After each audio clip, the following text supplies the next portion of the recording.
Okay, thank you. My name is Sukanya Chakrabarti.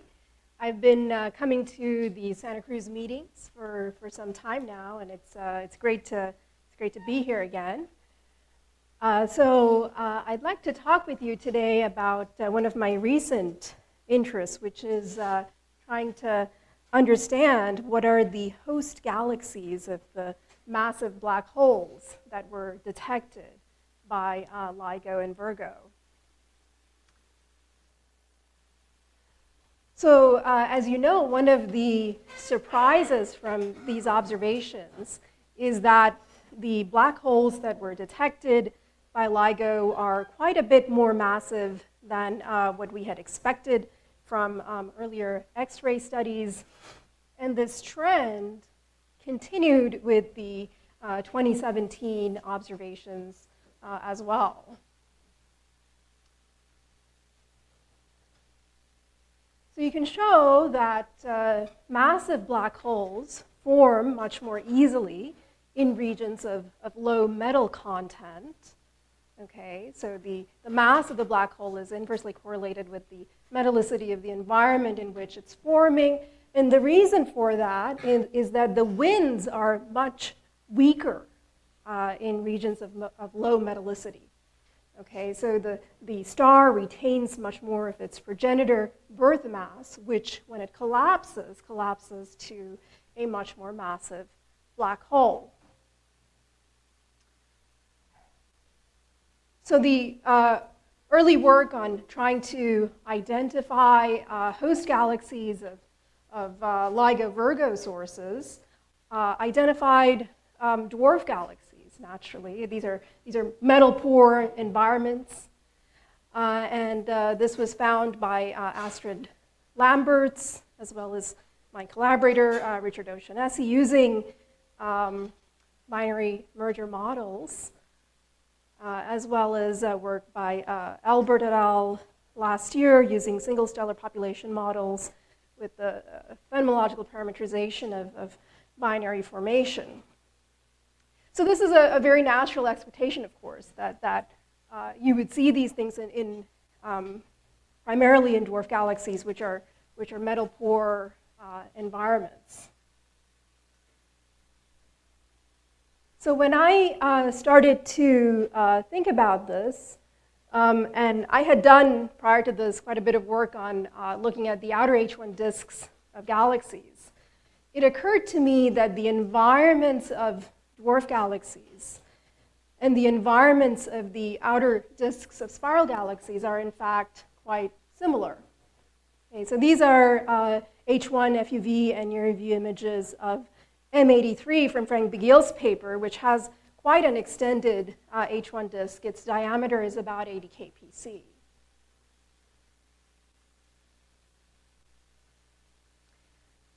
So the metal content in the outer H1 disks of galaxies is quite similar to what you find in local dwarf galaxies. It's about 1/10 solar, roughly. And they both have comparable star formation rates, again, varying from about 0.05 solar masses per year to about 1/10, to about 0.1 solar masses per year. So the question I asked then is, could you see these massive black holes forming as frequently in the outskirts of spiral galaxies as they do in dwarf galaxies? Now, in terms of localization, of course, of the gravitational wave signal, the obvious point here is that big galaxies are much easier to find from the perspective of, say, constraining the cosmological parameters from the gravitational wave signal. So that was one of our motivations. So this is the metallicity gradient in M101's outer disk, and at the edges here at about 41 kpc, it's about 0.07 solar. If you look at galaxies like M83, this is work done by Fabio Breslin, you see a break at about R25, so that's where the B band gets to 25th magnitude, and then it's pretty shallow beyond that, okay? But it's still about a third solar in the outer disk, okay? So we're talking about a range between about 0.06 to a third solar for the metallicity in the outer disk, and star formation rates of about 0.1 solar masses per year. So to compute the detection rates, we are taking the mass efficiency, which is the fraction of mass in stars that goes into black holes from models, common envelope models by Chris Belczynski. And you see here that this is very sensitively dependent on the metallicity, and it rises sharply as you go to low metallicity. So that's this parameter here that depends on the metallicity. And we look at the fraction of binaries that are merging now, which incorporates a delay time distribution, the star formation rate we take from the observations or from simulations, and similarly the metallicity, okay? And then we integrate over a population of H1 disks, okay, to get the local detection rate.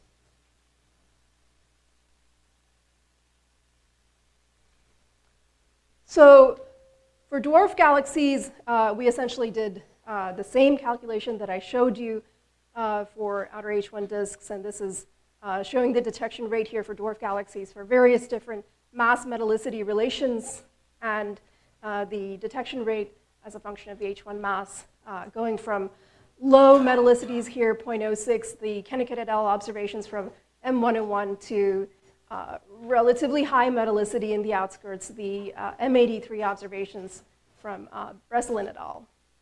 Okay. And what we found here, and this is just a calculation, what we found here is that the outer H1 disks of spirals contribute as much as dwarf galaxies do to the LIGO Virgo detection rates locally.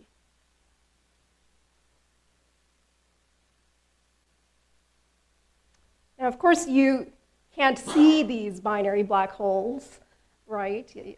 So we would like to have a visible tracer of dying massive stars, and the most obvious one are supernovae. So we wanted to, so the next step here for us was to compare the supernova rates in dwarf galaxies and in the outer parts of spiral galaxies. And here we looked at the Lick Observatory Supernova Search Survey, which is a large and homogeneous survey of nearby supernovae. Of course, prior work has looked at supernova rates in different galaxy types, but not really, it has not quantified the supernova rate beyond the optical radius, which was our goal here. Okay. And we also looked specifically at the rates of core collapse supernovae, because these are the ones that will collapse to form the massive black holes that were detected by LIGO and Virgo.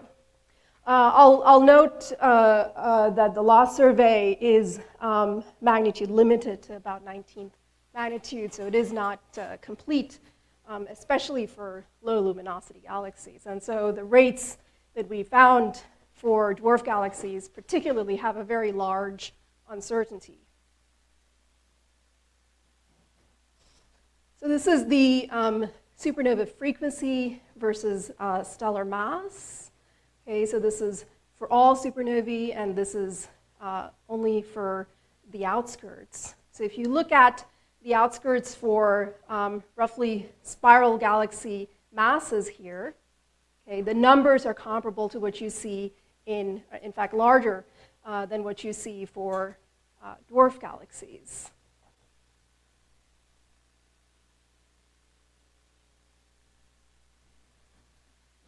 Now, in terms of core collapse supernovae, we found that it's about roughly 1 per millennium in outer H1 disks, and a comparable number in dwarf galaxies. So a typical dwarf galaxy forms about as many as what you see in a typical outer disk.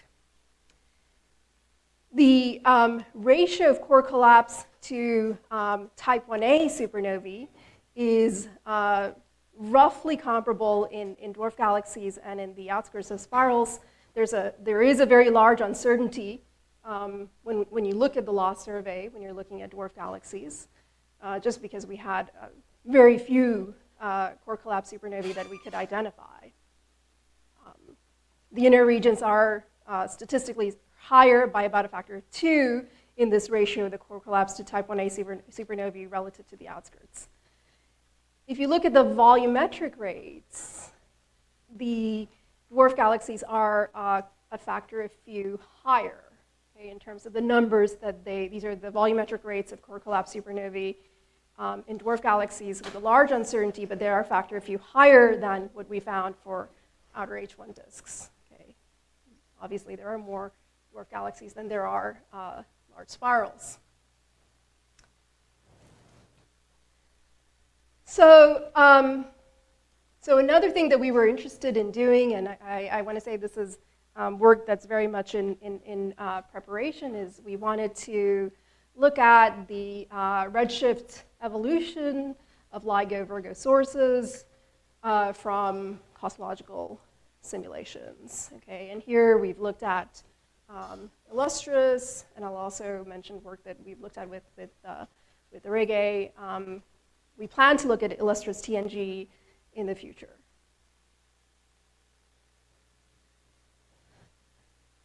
So when we looked at the metallicity in the outskirts of spiral galaxies at redshift 0, we found that it is a bit higher than what's expected from observations.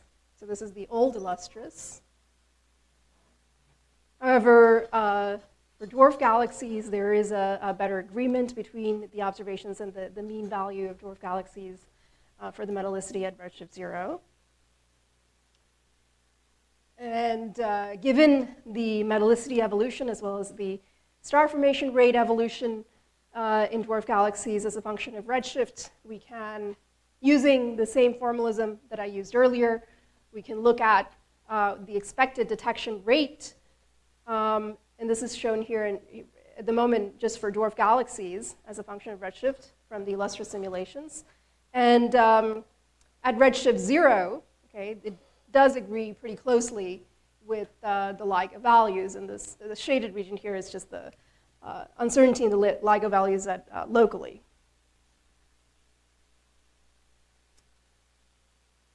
Okay, so I'll go ahead and summarize. So our detection rates of binary black holes that are formed in outer H1 disks is about 40 per gigaparsec cube per year. This is using the observed metallicity and star formation rate values, okay, from observations of outer H1 disks. Okay. To see if we could get an independent visible tracer of massive black holes, of dying massive stars, we looked at supernova rates in outer H1 disks and in dwarf galaxies from the Lick Observatory Supernova Search Survey, and we found that the supernova rates in a typical outer disk and a typical dwarf galaxy are pretty similar. The volumetric rates in dwarf galaxies are somewhat higher. Okay. One of our initial findings, preliminary findings here from looking at the Illustris simulations, is that the metallicity in the outskirts is too high. However, the Reggae metallicity has better agreement with observations. So locally, the Illustris dwarfs do match the LIGO detection rates, and in the future, we'll be looking at the Illustris TNG simulations that Dylan just talked about. Thanks a lot for your attention.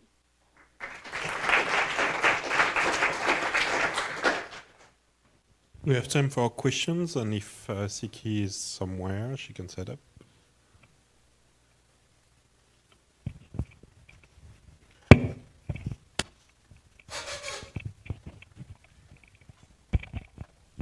So sorry if I don't know if I missed it or not, but how sensitive are these rates to what you assume about the binary fraction of stars, in particular, how that might change with mass?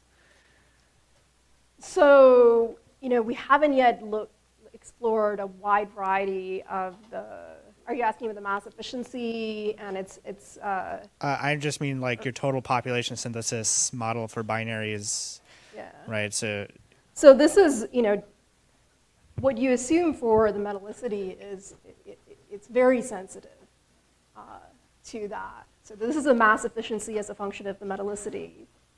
So it is a very sensitive parameter. I mean, I'm not talking about the mass of the black holes. I mean what fraction of massive stars are actually binaries?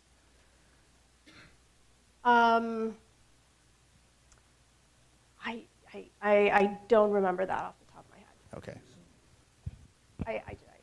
I don't remember. No worries. That off the top of my head. Sorry.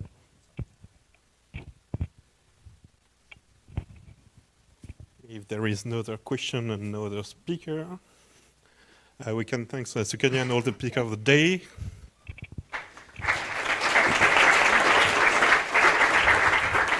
And we move to the discussion.